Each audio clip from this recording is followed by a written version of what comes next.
Palabra y vida.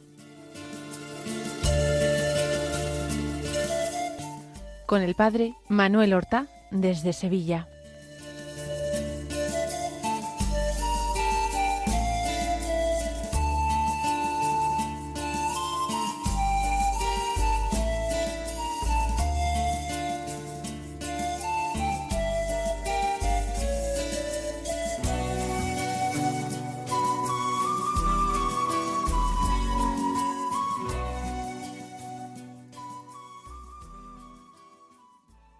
En el nombre del Padre, y del Hijo, y del Espíritu Santo. Amén. Alabados sean Jesús y María. Muy buenos días, queridos amigos, oyentes de Radio María y seguidores del programa Palabra y Vida. Hoy es el lunes de la tercera semana del tiempo ordinario. Este lunes es 22 de enero. Ya llevamos 3 semanas vividas de este nuevo año. Vamos poniendo en práctica los propósitos de enmienda que nosotros formulábamos o concebíamos al comenzar el nuevo año civil. ¿Estamos haciendo algo? ¿Nos estamos tomando más en serio nuestra vida espiritual? ¿Estamos tratando de progresar por este camino de evangelio, que es lucha y tarea de cada día?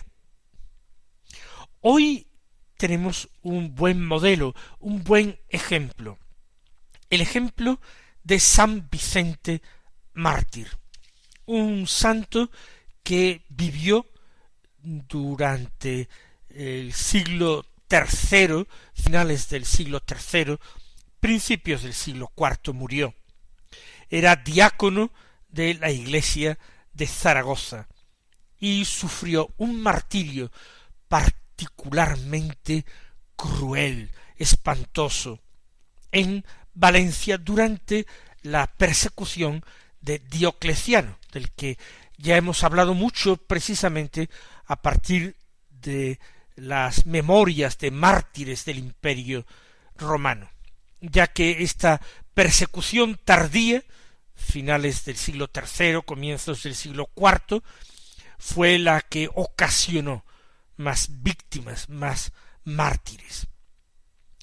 La atrocidad con que fue muerto San Vicente, realmente despedazado, amputado sus miembros, hizo que impresionara vivamente a los creyentes, se le presentara como modelo de fortaleza, de amor, de fidelidad a Cristo, y su culto se difundiera muy rápidamente por toda la Iglesia.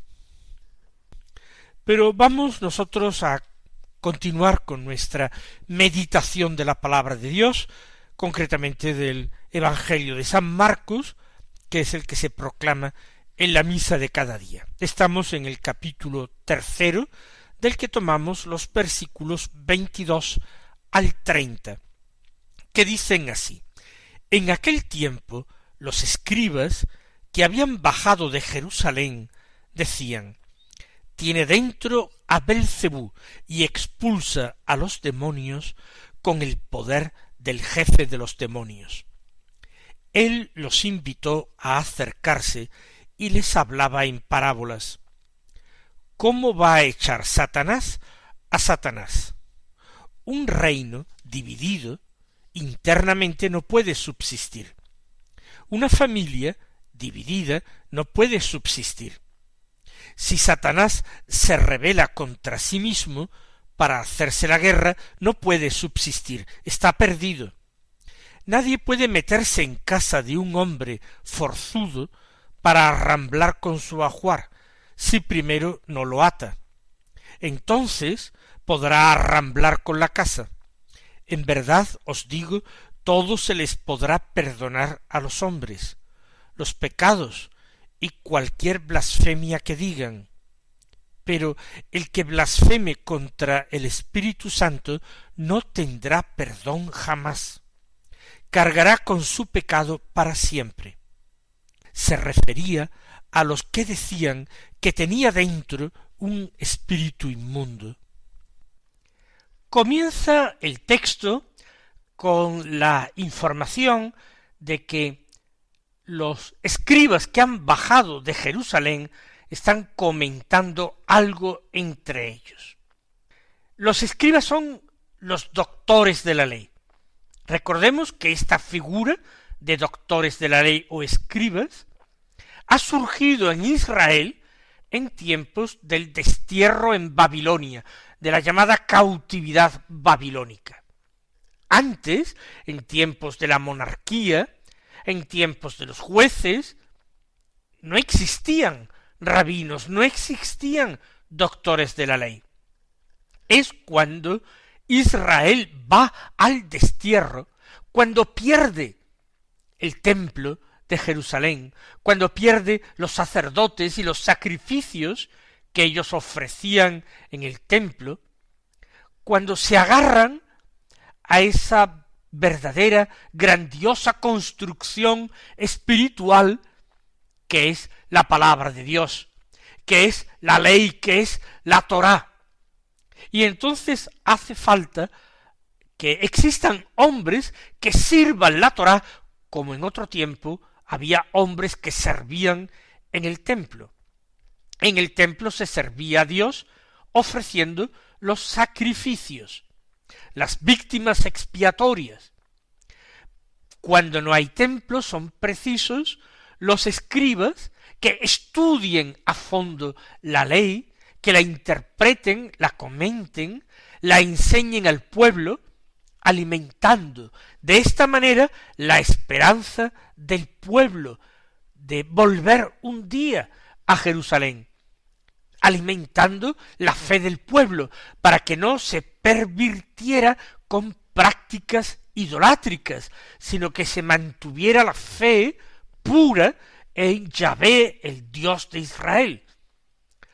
Así nacen los doctores de la ley. Al principio son particulares que se empeñan en leer y releer la ley, personas piadosas que ejerciendo su propia profesión y viviendo en tierra extraña, cultivan la lectura de la palabra de Dios y, como digo, su aplicación a las distintas circunstancias, interpretándola cuando fuera necesaria.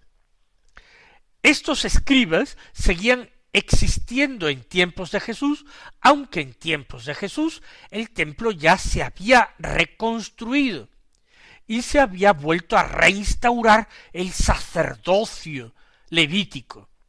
Había templo, había sacerdotes, había sacrificios, pero había también doctores de la ley, porque esta figura ya no desaparecería nunca más. Los escribas, dice, habían bajado de Jerusalén. Nosotros, o muchos, en España de una forma impropia, dicen, cuando se refieren a viajar hacia el sur, dicen bajar. Aquí Jerusalén está al sur, y el evangelista dice que bajan de Jerusalén, aunque van hacia el norte, porque Galilea está al norte del país, y Judea y Jerusalén, su capital, están en el sur. Lo que ocurre es que habla propiamente San Marcos, porque Jerusalén está a muchos metros sobre el nivel del mar. Y entonces, siempre que se viaja desde Jerusalén a cualquier otra parte del país, siempre se baja. Las canciones de los peregrinos que iban a Jerusalén eran canciones de subida, porque siempre eran caminos de subida los que iban a Jerusalén. ¿Qué comentan estos escribas que han viajado desde Jerusalén al norte, han bajado desde Jerusalén hasta Galilea? ¿Qué dicen entre sí? Tiene dentro a Belcebú y expulsa a los demonios con el poder del jefe de los demonios. Están expresando un juicio negativo, absolutamente descalificador en relación con Jesús. porque en Jesús ya hay mucha gente que ha empezado a creer, al menos a creer que es un hombre de Dios, un verdadero profeta, un elegido. Algunos llegan a insinuar que quizás sea el Mesías de Dios, o bien alguno de los antiguos profetas que hubiera vuelto a la vida, porque esos milagros que Jesús realiza no los hace ningún maestro de la ley, ningún hombre dedicado al culto divino en Israel. Pero los escribas, después de un tiempo de desconcierto, tienen que responder a las preguntas que les dirige la gente del pueblo. ¿Qué opinan ustedes, los escribas fariseos? ¿Qué opinan de Jesús? ¿Es un hombre de Dios? ¿Los milagros que realiza, los exorcismos que practica, la enseñanza que imparte a todo el mundo? ¿Es algo de Dios que merece ser creído?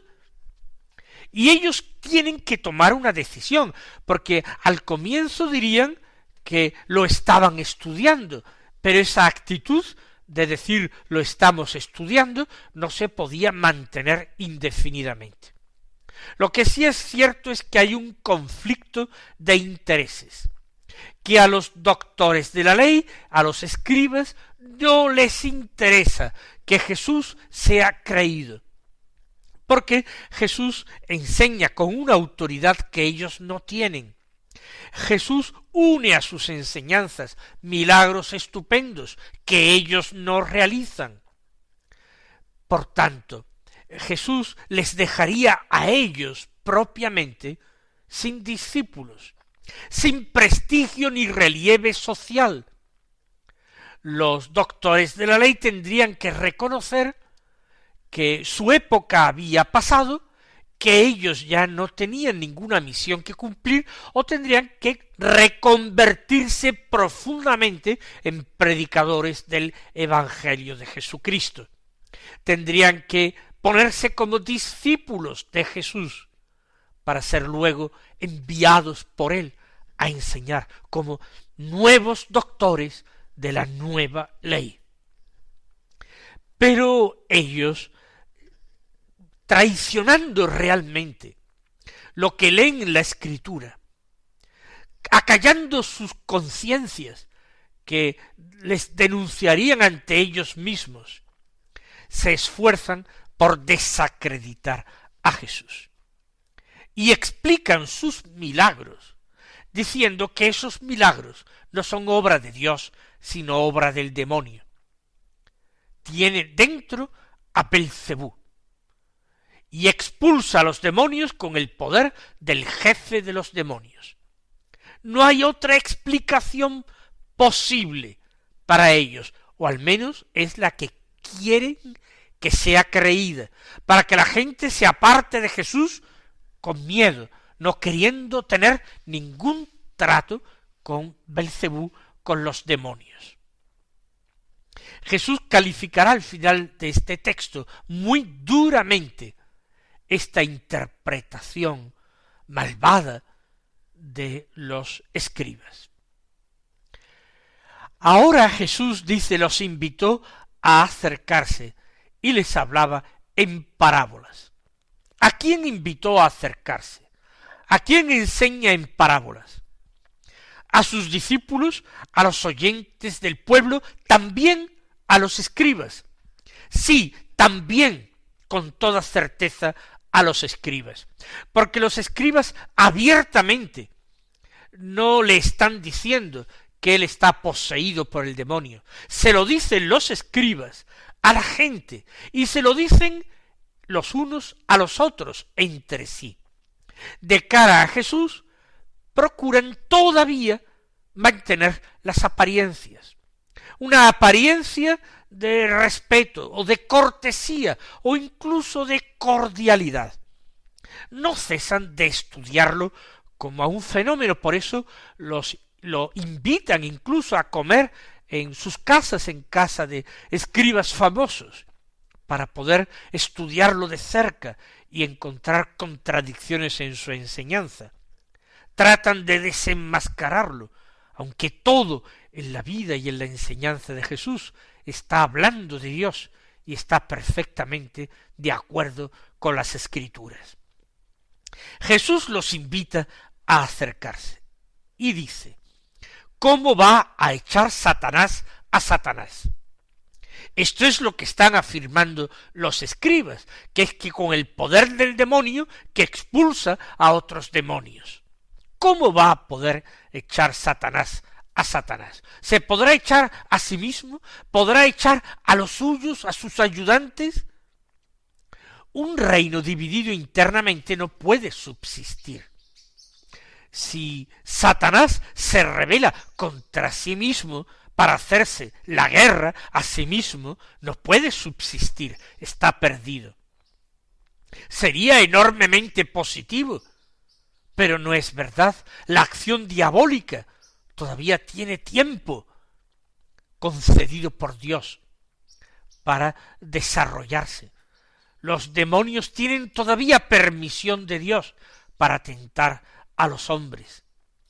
Si Satanás se rebelase contra sí mismo, se hiciera a sí mismo la guerra, se echara a sí mismo de los hombres, ¿qué sentido tendría todo? No habría ya más endemoniados, no habría siquiera pecado si Satanás decide no tentar a los hombres. Y Jesús pone una comparación. Nadie puede meterse en casa de un hombre forzudo para arramblar con su ajuar si primero no lo ata. Entonces podrá arramblar con la casa. El hombre forzudo aquí sería Satanás, es Belcebú. Es fuerte por la debilidad de los hombres, porque los hombres decidieron vivir en la tiniebla, en la oscuridad, más que de cara a la luz, porque Adán se escondió de Dios entre los árboles del jardín y huyó de la luz que lo buscaba. Ese hombre forzudo es el que se ha convertido en el príncipe de este mundo, porque los hombres le han otorgado esa posibilidad. Él es el que tiene fuerza, poder. Pero nadie podría entrar en su casa y quitarle todo lo que tiene si no lo ata primero. Si está desatado, Satanás puede defenderse. Y ahora Jesús, sin alargar la comparación, como lo hacen otros evangelistas, San Mateo, por ejemplo, concluye: en verdad os digo que todo se les podrá perdonar a los hombres, los pecados y cualquier blasfemia que digan. También las blasfemias contra Dios, que son una grave ingratitud, que son verdaderamente un pecado diabólico oponerse frontalmente a Dios e insultarle y atentar contra su honor, se le podrá perdonar a los hombres todo pecado, incluidas las blasfemias, si hay arrepentimiento. Pero, dice Jesús, el que blasfeme contra el Espíritu Santo no tendrá perdón jamás. ¿A qué se refiere Jesús? ¿Cuál es el pecado de blasfemia contra el Espíritu Santo? Lo dice San Marcos al final de este texto. Se refería, dice San Marcos, a los que decían que tenía dentro un espíritu inmundo. Por tanto, a esos escribas bajados de Jerusalén que afirmaban que expulsaba a los demonios con el poder del jefe de los demonios. Esa es la blasfemia del Espíritu Santo. Entendemos perfectamente que esa blasfemia no consiste en una palabra desconsiderada contra Dios Espíritu Santo, que esa blasfemia no consiste en insultos contra la tercera persona divina, sino que la blasfemia contra el Espíritu Santo consiste en atribuir a Dios la acción del diablo. Nosotros sabemos, porque nos lo revela la Escritura por medio del apóstol San Juan en su primera epístola, y tantos otros lugares de la Escritura, que Dios es amor. Sin embargo, Satanás es la cerrazón total, absoluta y completa al amor. Satanás respira odio y envidia. Satanás respira muerte y destrucción. Él odia profundamente, con todo su ser, odia a Dios, que le ha dado la vida, que lo ha creado como criatura angélica, lo odia a cambio de tanto amor. Y odia a la criatura más amada de Dios, que es el ser humano. Satanás, que es criatura angélica, envidioso del destino de la criatura humana, la odia y trata de perderla. Y esto está en el origen del primer pecado cometido en el paraíso, la envidia y el odio de Satanás. Y por el pecado y por la muerte él se ha ido enseñoreando del mundo. Y hasta toda la creación, incluso la creación que no es racional, todas las criaturas no racionales, en cuanto que han sido creadas por Dios, que son su obra llena de belleza, sabiduría y bondad, también son odiadas por él, que pretende destruirlas, para perjudicar al hombre, para perjudicar de alguna manera a Dios. La anticreación de Satanás, que es la destrucción del mundo y del hombre. Pues bien, atribuir a Dios todo esto que hace Satanás, que es justamente lo contrario que hace Dios. Pensar esto es el mayor disparate, la mayor locura y la mayor ofensa de Dios. Esa es la blasfemia contra el Espíritu Santo.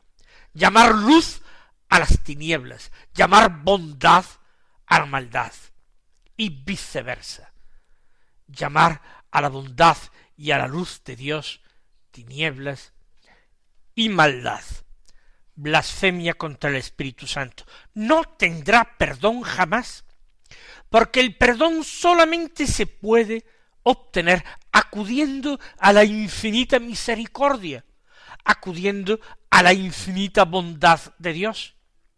Y si uno va a buscar eso en la maldad de Satanás, de Belcebú, evidentemente no lo va a encontrar.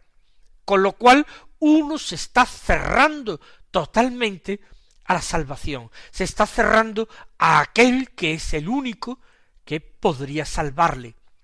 Se está cerrando a Cristo, que es el Salvador de los hombres, por deseo y voluntad de Dios. Cargará, dice Jesús, con su pecado para siempre. Y se refería a los que decían que tenía dentro un espíritu inmundo. Mis queridos hermanos, que el Señor os colme de sus bendiciones, y hasta mañana si Dios quiere.